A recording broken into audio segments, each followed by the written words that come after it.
Hey guys, welcome to another episode of the GT6 transmission rebuild. This one.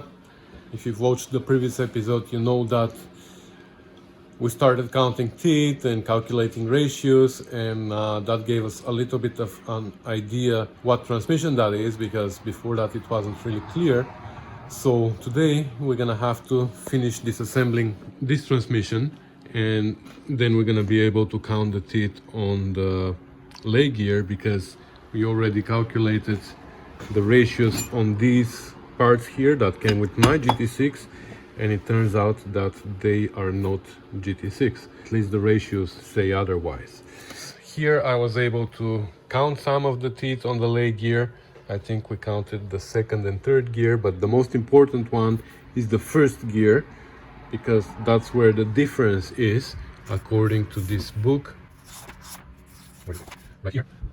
This is the Haynes manual. So it says that the early Vitesse transmission has these ratios here for first, second, third and fourth gear, and the later models and GT6 these ratios. But as you can see here, the second and third gear are exactly the same, 178 and 125 for both transmissions, and that's what we calculated here. Actually we are 178 and 120, but I believe that maybe I made a mistake with counting the teeth on the leg gear here, so maybe this is 125. Anyways, that puts us here into this group, so it is either one or the other, but to be able to determine which one, we have to actually count the teeth on the first gear, because that's where the difference between the two transmissions is. Once we have all the ratios, we're going to be able to say which transmission that is, and then we're going to be able to order the rebuilding kit.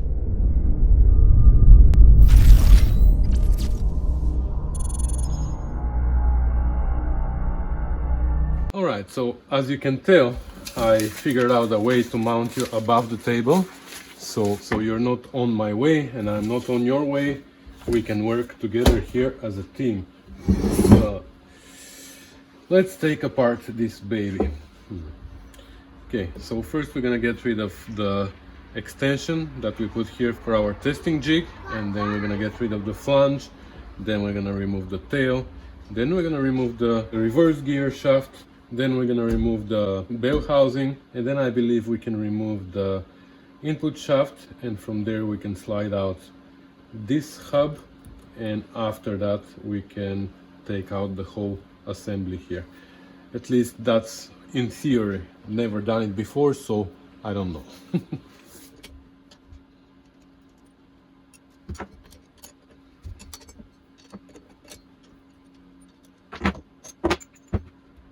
Okay, actually before the flange we need to remove the speedometer drive from here, otherwise we're gonna damage it.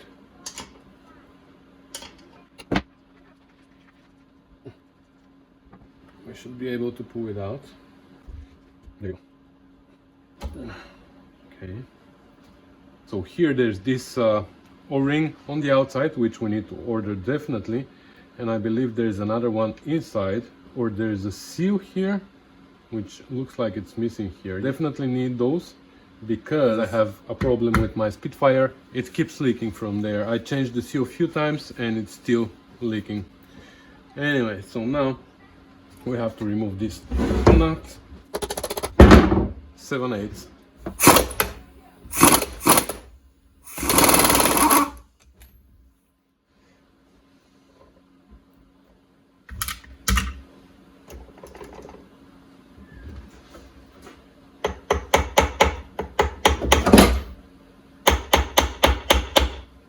Oh, come on. That's what you want? Okay. You wanna pick up a fight with me? That's fine. That's what you wanted? Really? That wasn't even a real fight. Okay, there's a seal here that we need to replace as well. The bearing is there. So next, we're gonna remove these 1, 2, 3, 4, 5, 6, 7 bolts. ½ inch.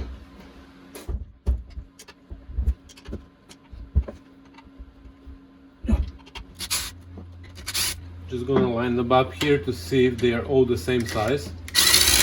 I mean the same length, because if they're not, we need to memorize which one goes where.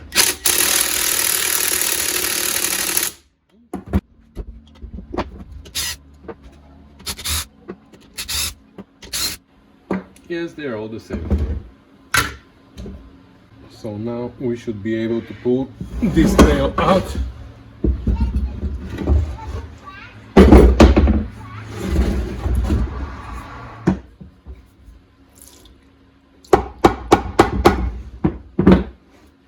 There you go.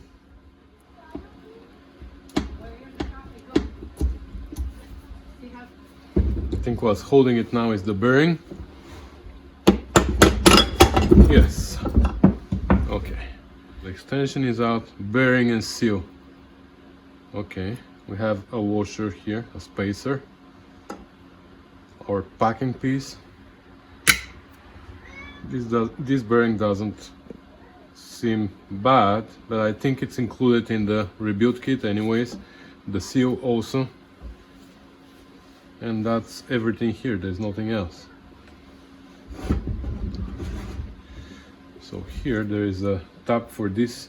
This is the shaft for the lay gear, and this is the shaft for reverse, which I believe we can pull out now. Not really sure, but I think.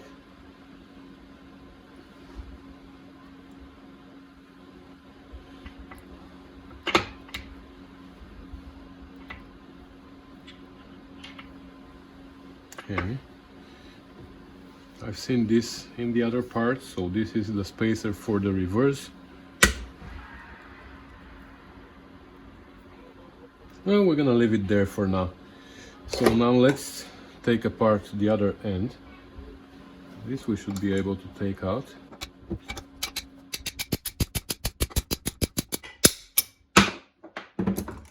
Not here, here. Did you notice there was no gasket here? I just realized. I think there must be a gasket there. So somebody's been there already. Definitely.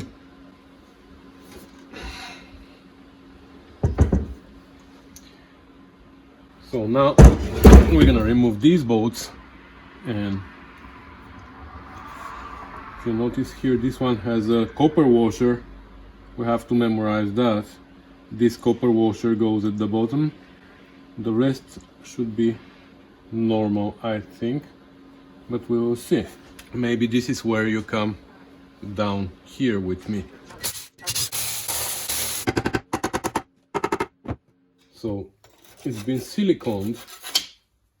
Obviously they didn't have gaskets and they just put it back together with silicone, but I can't figure out if the silicone is the only thing holding it, or also this pin needs to be unscrewed. But if this pin needs to be unscrewed, there are no flat parts on it, there's nothing. So how do you remove it? There are these marks. I don't know if you can see them. There are these marks around it which tell me that this is pressed in. I'm pretty sure. There's nothing in the book about that. Please give me a sign that you're gonna move. Yes. Thanks for the sign.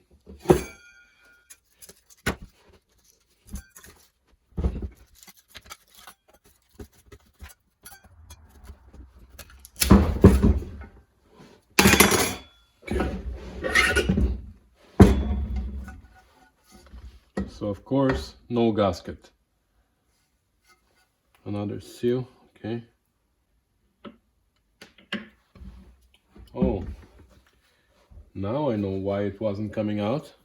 This is the retaining bolt for the reverse shaft.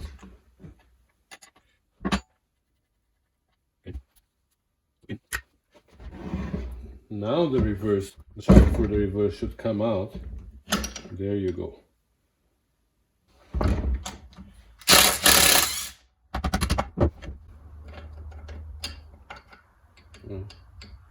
Looks like we can't.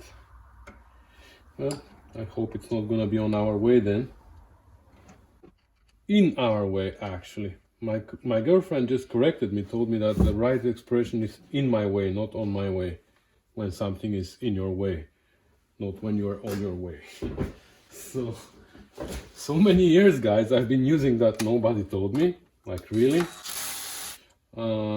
Let's see if we can remove the leg here.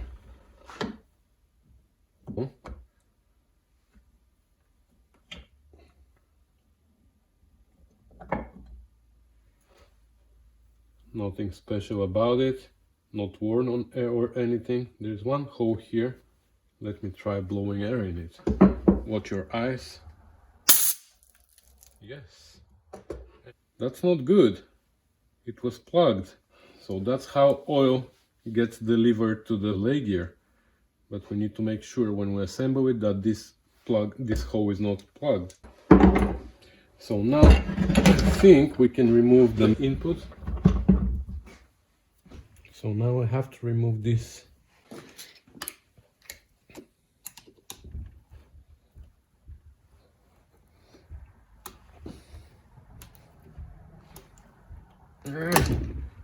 Trying to get under it. Oh, actually the bottom end came out.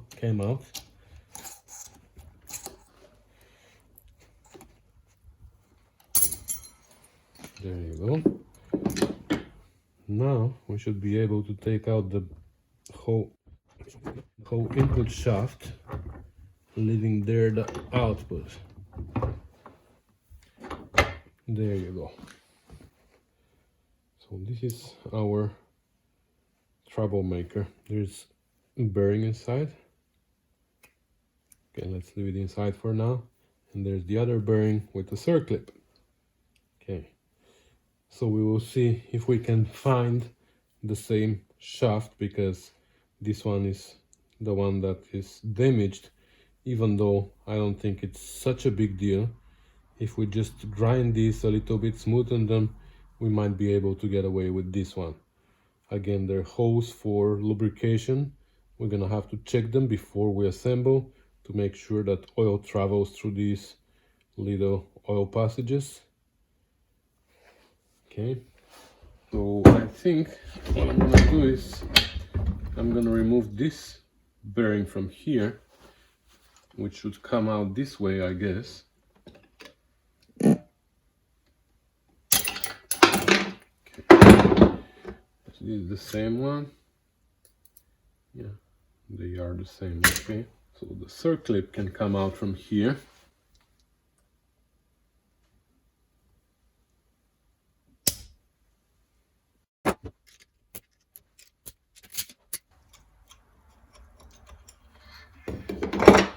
I should start measuring these, just in case there are more than one here with the same size, different thicknesses. So this one is 89 tau. The first one that we took out was 90 tau for the record. So can we pull this bearing out now?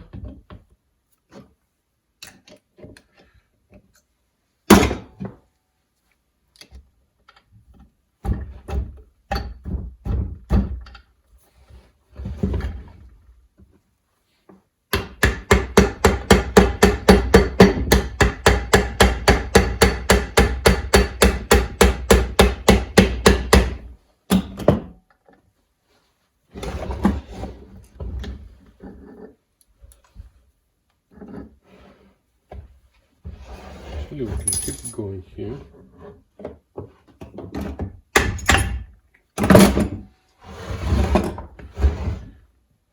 A bow.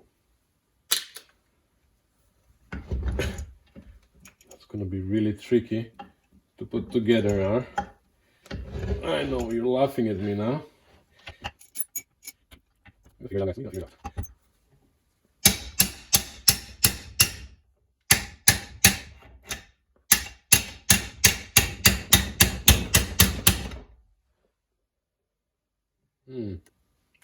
I have an idea. If I put this as a spacer here and I tap on the shaft now. Huh. Okay.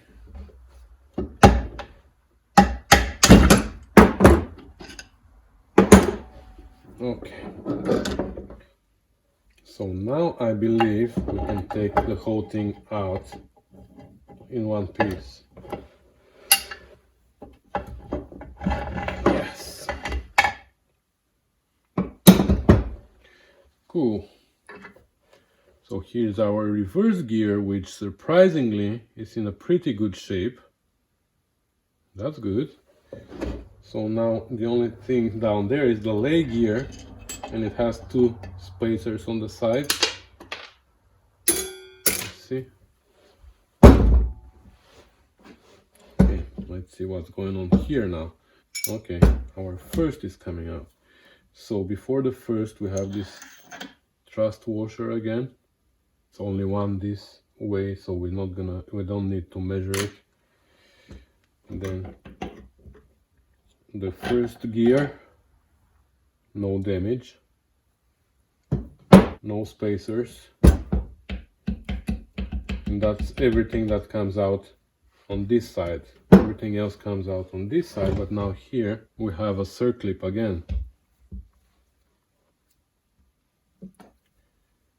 So that's after third gear, there's circlip.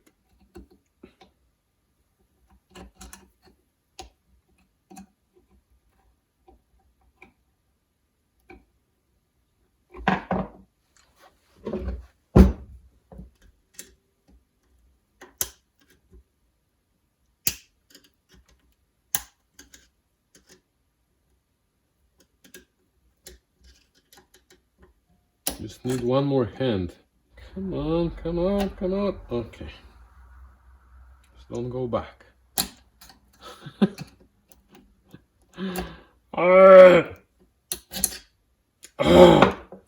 Do you realize, guys, that now you stopped breathing? Breathe. I'm struggling here. You're supposed to just enjoy. I got it twice out and it twice came back in. Don't you dare go back in. Really? I almost had it out. I'm just gonna break you.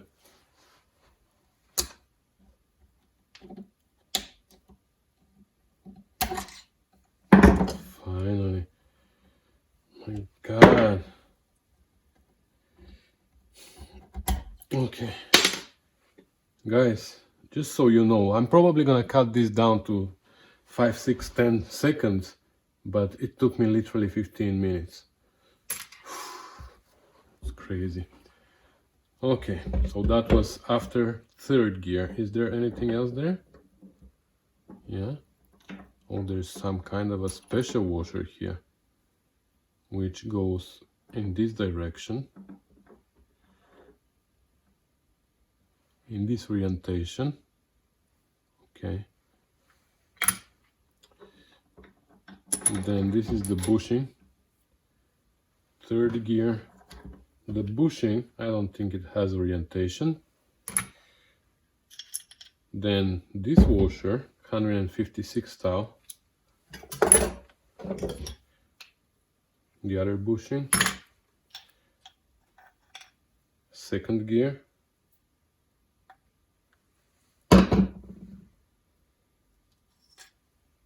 Washer, which has a channel, and the channel was towards the second gear. That's the only one with a channel, but still 120 thou. And our other hub, which let's inspect too. Okay, so all three balls were there, so nothing broken, but I'm not sure if the two half washers were taken apart already or they came off when I was taking it apart. Anyway, so now we have all our gears out. Let's count teeth. Alright, so I drew rough schematics here of everything, of all the gears and how they are laid out, and I counted all the teeth and I recorded them, and I found out here that I made a mistake yesterday. I counted 21 for the third gear on the output shaft, where it was actually 22.